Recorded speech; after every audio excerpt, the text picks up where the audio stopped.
الساحر نونو سانتو بيقف زي السد المنيع لكتيبة ليفربول بقيادة أرن سلوت.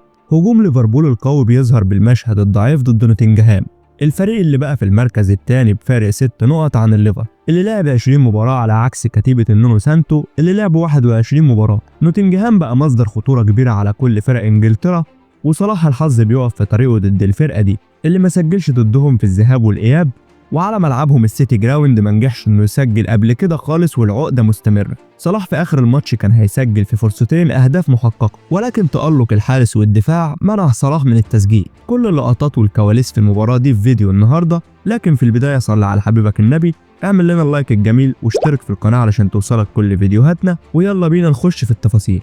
للمرة التانية الموسم ده كتيبة ليفربول بتقف عاجزة ضد فريق نوتنجهام المنظم. نوتنجهام اللي في مباراة الذهاب نجح انه يكسب الليفر على ملعبه بهدف وحيد. نفس السيناريو بيتكرر تاني، ولكن المرة دي على ملعبهم وسط جماهيرهم، وبيقف أرن سلوت عاجز ضد المخاضرة من نونو سانتو. الحل الوحيد ضد فريق نوتنجهام المنظم هو الكرات الثابتة، وفعلا الليفر بينجح في التعادل من كرة ثابتة بعرضية من تسيميكاس اللي لسه نازل، وأول كرة ليه بيعمل عرضية متقنة بيسجل منها جوتا هدف التعادل.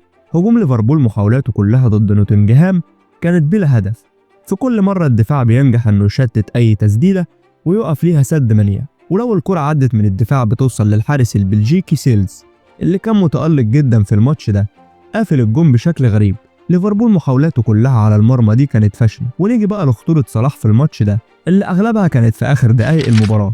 صلاح اللي صنع كام فرصة كده لمهاجمين ليفربول، ولكن الحارس او الدفاع كانوا في كل مرة بيشيلوها.